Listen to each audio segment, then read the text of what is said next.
Hello guys, शुभ प्राप्ती चॅनलमध्ये तुमचं खूप खूप स्वागत आहे। तर हा व्लॉग चालला आहे महाशिवरात्रीचा।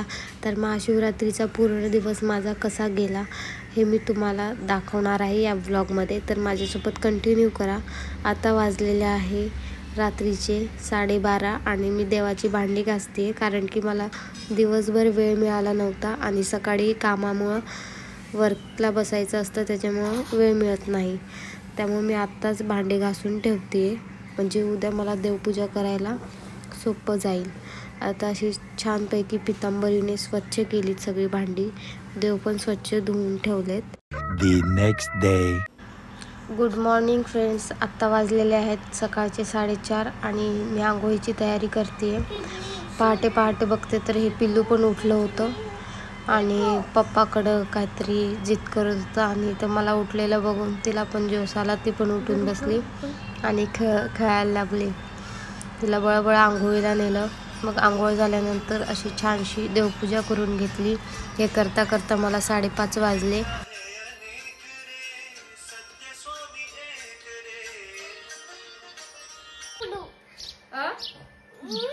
काय ग? केस नको ओढू म्हणले। बरं बाबा, नाही ओढत, तुला तयार माझे केस नको ओढू म्हणले म्हणते। माझे केस नको काय ग म्हणलं ना, तर म्हणते माझे केस नको ओढू म्हणले। बापरे, जलवा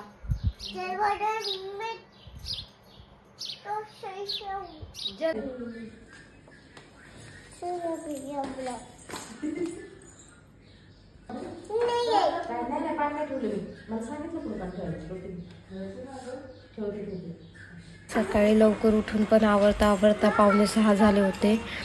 तर माझी गडबड चालू होती पटकन जायची, कारण की लाईन भरपूर असणार होती आणि परत येऊन मला काम पण चालू करायचं होतं।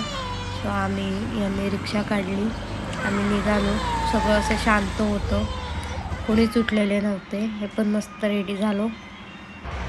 सकाळचा व्ह्यू बघू शकता तुम्ही, किती मस्त वाटतं, शांत आणि फ्रेश असं, आणि गाड्यांची गर्दी नाही, काही नाही। आम्ही आता चाललो होतो मंदिराकडे आणि बघू शकता अजूनही अंधार भरपूर होता, म्हणजे बराचसा असा उजेड नव्हता झाला। जाता जाता बघतोय लाईन भरपूर अशी मोठी लागली होती, जवळपास 1 किलोमीटर असेल, नाही का? 1 किलोमीटर असेल। आता प्रश्न पडला होता की ही एवढी मोठी लाईन कधी पार व्हायची आणि आमचा नंबर कधी लागायचा। परत मला जाऊन कामाची पण सुरुवात करायची होती, सुट्टी भेटली नव्हती आणि महाशिवरात्रीची अशी सुट्टीही नव्हती। तर मस्त असा उजेड झाला, तरी अजून आम्ही लाईनीतच होतो। जवळपास आलो होतो, पण मंदिराच्या गेटच्या बाहेरच होतो, अजून गेट खूप पुढे होतं। मग तिथे आम्ही हारफूल वगैरे घेतलं आणि पुढे अजून लाईनीमध्ये थांबलोच होतो। ही फुलवाली मंडळी जास्त झालं आणि मी कंटाळली, तर मी सांगल today I am not available.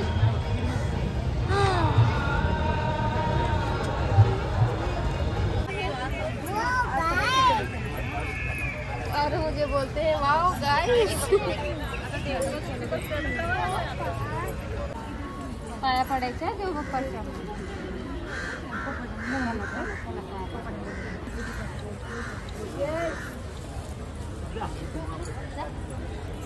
चला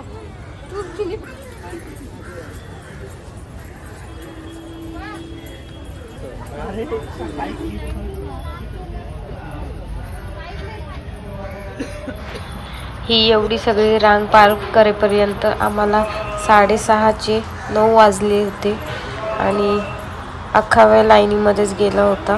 मग त्याच्यानंतर मध्ये पिंड वगैरे मध्ये येत होते, तर आम्ही त्याच्या पाया पडत पुढे चाललो होतो।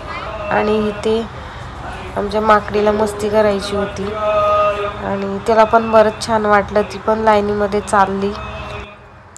आणि फायनली आम्हाला मंदिर दिसलं, छान असं सजवलेलं होतं, भरपूर लोकांची गर्दी होती आणि वातावरण पूर्ण प्रसन्न होतं। ओम नमः शिवाय, हरि ओम नमः शिवाय, हरि ओम नमः। एवढ्या वेळ लाईनीत उभं राहून, एवढ्या वेळ वाट बघून शेवटी आम्ही मंदिरात आलो। आणि मंदिरात आल्यानंतर आम्हाला 2 मिनिटे असं थांबू दिलं नाही त्यांनी। आतमध्ये महादेवाची पिंड ते सगळं काहीच बघता आलं नाही. कसं सजवलं, काय डेकोरेशन आहे, आतमध्ये काय आहे ते काहीच आम्हाला दिसलं नाही. त्यानंतर आम्ही निघालो घरी जाण्यासाठी. त्याआधी प्रसाद घेतला पेढ्यांचा आणि त्यानंतर आमच्या सायशुडीला खेळणी बघायची होती. लाईनीत होतं तेव्हापासूनच चाललं होतं खेळणी पाहिजे. एवढा वेळ तिला कसं बसं थांबवलं आणि जाता जाता म्हटलं की एक छोटीशी पिंड घ्यावी देवाऱ्यात ठेवायला. आणि त्यानंतर आलो खेळणी बघायला. काय काय पाहिजे चाललं होतं, हे पाहिजे ते पाहिजे.